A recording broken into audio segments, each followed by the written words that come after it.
कहले जे स्त्री संगम ऋतु मते केवल पुत्र जन्म अर्थे। प्रभु कौन कहले हे उद्धव रे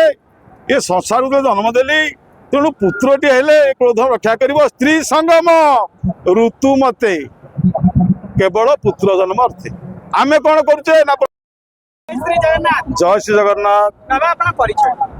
मो ना बाबा विजय दास केन्द्रापड़ा इंदुपुर धुमा शासन अधिकारी मठ। बाबा कौन कहबे ओडिया भागवत रे गोटे सुंदर बाणीटी अच्छे खीरी तू खाइबो खेचड़ी खाइबो अरुआ खाइबो नाही माछ तू खाइबो मांस खाइबो आमिष खाइबो यार अर्थ कौन। बहुत धन्यवाद नंद गोटे सुंदर प्रश्न बढ़िया कथाटा। अनेक दिन तले जन मास्टर जन पचारे जे आज्ञा एते बादी पाला मो स्टेज रे होउची जे अकर्मे वासुदेव प्रीति कर्म करले क्षय जानती। अकर्मे वासुदेव प्रीति कर्म करले क्षय जानती। यदि अकर्म रे भगवान खुशी होउछंती किंतु कर्म कले बोली बढ़िया कथा। तो सार एटा बुझी पाले कि कथाटा होउची कोन उठिबा कर्म बसिबा कर्म सोइबा कर्म खाइबा कर्म सब कर्म तले अकर्म कोन। आमे अ को छाड़ी देइचे जो लेखा आइची मास्टर को पढ़े तीनटा सुन दे कि आकु कह ब्रह्मा आकु कह विष्णु आकु कह महेश्वर से मास्टर बुझी ना हम मास्टर पढ़े ए तीनटा सुनर दाम कौन। तेणु प्रभु कहले कौन ना शून्य महाशून्य महाशून्य मध्य ज्योति संज्योति भगवान। सुन किए से कथा कहले अनेक समय लगे। बढ़िया जो प्रश्न आसी आमिष शब्द कौन। आमिष हूँ एनी वस्तु हूँ आमिष ये शरीर हूँ आमिष माछ मांस मुझे शास्त्र पढ़ी आमिष शब्द कौट लिखा है। आमिष कौन ना स्त्री संगम हूँ आमिष एनी वस्तु हूँ आमिष आम शरीर हूँ आमिष। आमिष शब्द कौट लिखा है ओडिया भाषा रे सर्वश्रेष्ठ शास्त्र भागवत से नहीं गीतार भी नहीं।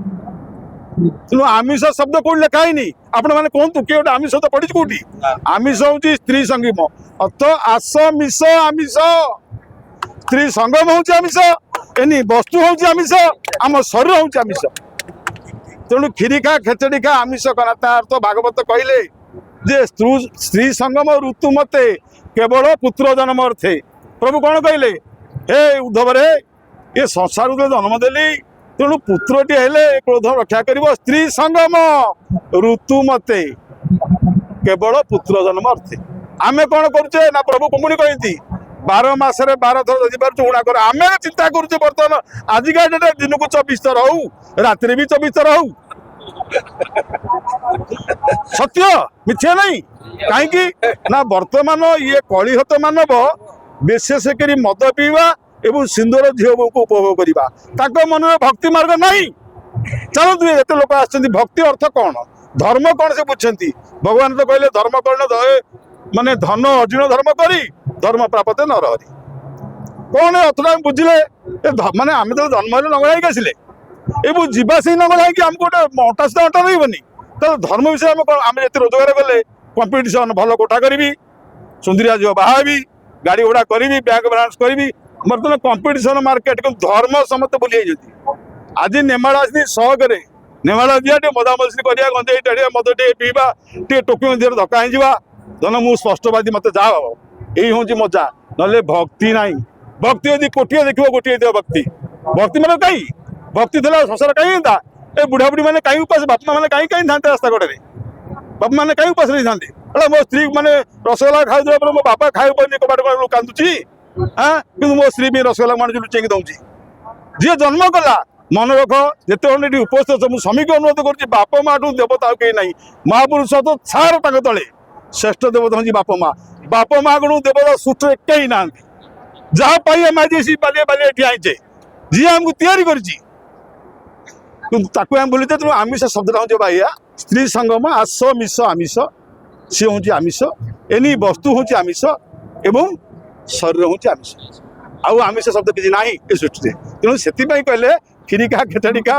जो अरुआ खा ना माछ खा माउस खा आमिष खा किंतु आपण कहले जे खीरी खा खेचड़ी खा अरुआ खाना तो अरुआटा कोन हम तो अरुआ खाउछ समस्ते आपण देखि सेई जो अरुआटा ही आमिष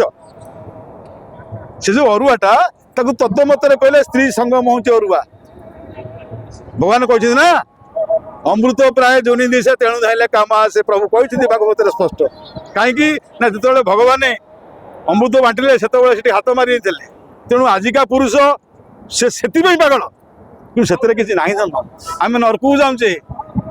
100 ବିନ୍ଦୁ ରକ୍ତରେ ଗୋଟିଏ ଠୋପା ବୀର୍ଯ୍ୟ ତିଆରି ହେଉଛି ଏକଥା କେତେ ଜଣ ବୁଝନ୍ତି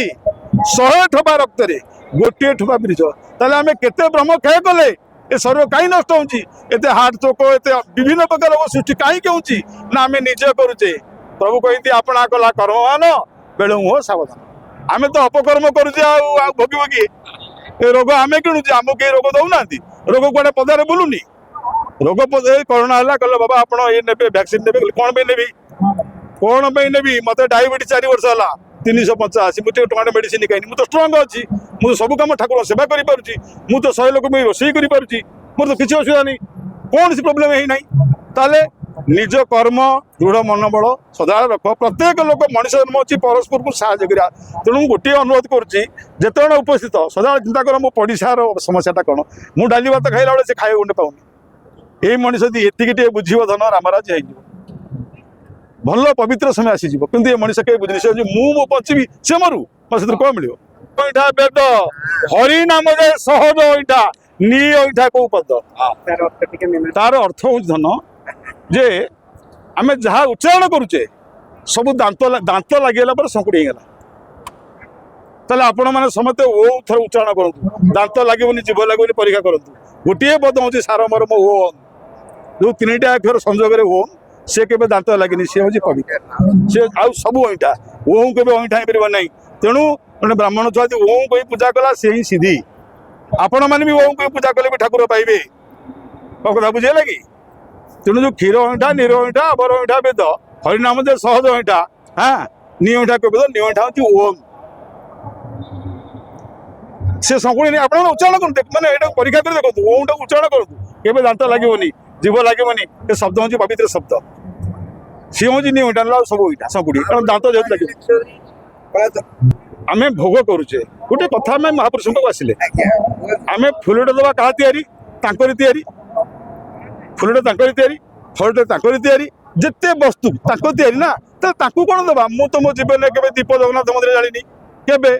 ମୁଁ ଯାଏ ପ୍ରଭୁଙ୍କୁ ଦର୍ଶନ କରେ କାନ୍ଦେ ଗରୁଡ଼ କୁମ୍ଭ ପାଖରୁ ଆଗକୁ ଯାଏ ନାହିଁ କାହିଁକି ନା ଗରୁଡ଼ କୁମ୍ଭ ପାଖରୁ ଲକ୍ଷାଧିକ ଶାଳଗ୍ରାମ ପୋତା ହେଇଛି ରତ୍ନ ସିଂହାସନ ପର୍ଯ୍ୟନ୍ତ ଗରୁଡ଼ ସ୍ତମ୍ଭ ଆଗକୁ ଯିବାଟା ହେଉଛି ଘୋର ପାପ ଆମେ ବାହାଦୁରୀ ଆମ ପାଖରେ ପଇସା ଅଛି ପଣ୍ଡାକୁ ଦେଲୁ ଆମେ ରତ୍ନ ସିଂହାସନ ପାଖରୁ ଘୋର ପାପ ଗରୁଡ଼ ସ୍ତମ୍ଭ ପଛପଟ ଦର୍ଶନ କରିବା ପଞ୍ଚସଖା ମାନେ ଯାଆନ୍ତି ଗରୁଡ଼ ପଛପଟ ଦର୍ଶନ କରନ୍ତି ଗରୁଡ଼ ଆଉ କେବେ ଯାଆନ୍ତିନି କାହିଁକି ନା ଲକ୍ଷାଧିକ ଶାଳଗ୍ରାମ ପୋତା ହେଇକି ହେଇଛି ରତ୍ନ ସିଂହାସନ ପର୍ଯ୍ୟନ୍ତ ତେଣୁ ଧନ ଅନେକ କଥା ଅଛି ମୋ ତ ଏ ପ୍ରବଚନ ନାହିଁ ମୁଁ ବସିଲେ ମାନେ ଚାଲିଲା ଏ ଠିଆ ହିଁ ପ୍ରବଚନ ଦେବା ଧନ ଗୋଟେ ଘୋର ଅପରାଧ ପ୍ରଭୁଙ୍କ ନା ଏ ପ୍ରଭୁ କ୍ଷମା କର ଏ ପାଗଳା ବିଜୟ କ'ଣ କହିଦେଇଛି ତାକୁ ଟିକେ କ୍ଷମା କରିବେ ସତ୍ୟ ଖୁବ୍ କମ୍ ସମୟ ଭିତରେ ବିନାଶ ହବ ଆମେମାନେ ମୃତ୍ୟୁ ମୁଖକୁ ଯିବା ଏଇଟା ଶେଷ ପର୍ଯ୍ୟାୟ କଥା ମଝି ଘର ମେରୁଦଣ୍ଡରେ ଉଇ ବର୍ତ୍ତମାନ 80% ଖାଇଗଲେଣି ଆଉ 20% ବାକି ଖୁବ୍ କମ୍ ସେ ଭିତରେ ଆସିବ ରେଜଲ୍ଟ ଖୁବ୍ କମ୍ ସେ ଭିତରେ